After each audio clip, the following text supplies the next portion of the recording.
Thank you for inviting me to talk here with you tonight. My name is Antonio Rosell. I am an urban planner and a civil engineer. I run a small design firm called Community Design Group. We work with communities of all sizes to develop sustainable approaches to mobility and place. We describe our approach as people-centered and asset-based. What we work on are basically issues of we develop bicycle and pedestrian plans, land use plans, small area plans, and so on.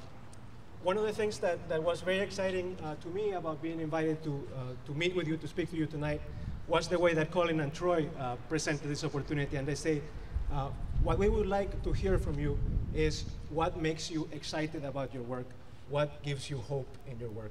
And so we put together a brief slideshow to kind of talk about those things, and to share them with you. And I think there is some music that also, oh, there it is. This way I don't have to talk through the whole thing. The music will save me. Being an urbanist, it should be no surprise that I want to talk to you about cities and the city and our built environment and what it means and the role that it serves in our lives. Cities are the places that we inhabit, where we learn from each other, where we exchange culture, where we grow, where we develop, where we connect. And I think many times we don't really pay the attention we need to the built environment. We take it for granted, and we don't realize that the choices, and they are choices, the choices that we have made about how we build, the things that we build, where they are located, the way that they are connected and interconnected, they end up shaping the life and the lives that we live. They are the framework upon which we build our lives, and we go on our lives day by day. What we hope to do in our work, the purpose for our work, is to try to get us all, as a society even, in the people that we touch through our work, to rethink about the kind of framework that we live in and what kind of changes we would like to make in it so that it could work better for all of us. You know, scholars disagree about how it is that cities came up.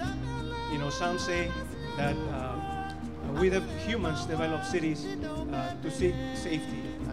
Others say that they started as administrative centers for the surplus that agriculture made possible. But how they started is not the important thing so much as the fact that cities are kind of a human invention that serve, I think, the main purpose of maximizing the possibility of exchange, while minimizing travel. By maximizing possibility of exchange, I mean to say it increases our chances to connect with each other, it increases our chances to trade, to learn, to pass on knowledge, to gain culture, to develop friendships, to find love, to learn from each other and move forward, and also to become better people even. Because as we learn to recognize in our fellow citizen another human, another person that might have the similar questions and the similar conditions that you are experiencing, without necessarily being your body, without necessarily being somebody that you even talk to, we begin to build bridges across each of us and all of us, sharing that common humanity that I think is really the hope for us as a society in the future. One of the things that is important to realize too when we talk about cities, you know, we've had cities for about 5,000 years. 5,000 years is a long time. And for the great majority of that time, the city has been a pedestrian city or a human-powered city. They were places where everything was accessible by foot or by being pulled by the power of animals.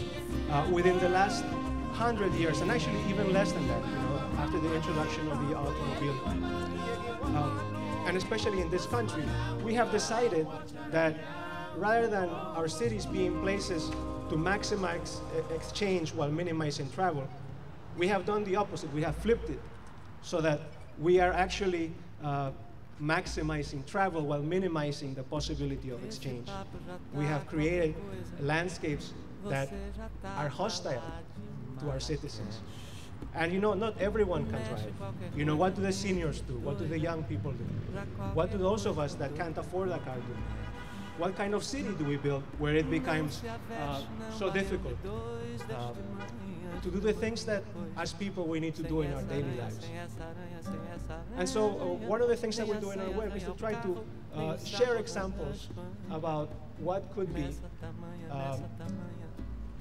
and how we could do things better. Because this is the question for our century now. This is the question that we have to grapple with and deal with and find solutions to. Because as we are now entering the arc of resource depletion, and we are finding that the present way of doing things is not sustainable and cannot help us survive as a species, we have to reconsider, and we have to rethink, and we have to work together to find better options for doing things. And you know, here in the Twin Cities, we are blessed with some important assets, but there is a lot of work to be done. And so one of the purposes for me coming tonight here is to invite you. We're launching, our group is launching this initiative where we are hoping that you will join us to work about this, on this conversation. Twin Cities Streets for People. That's the URL, tcstreetsforpeople.org. We have some flyers up front. Please think about being a contributing member just with your energy, with your knowledge. Join us in this work, because we have to remake the way that we get around and the way that we connect with each other, so that we may be able to reach the potential for a society that we want to be. So thank you very much.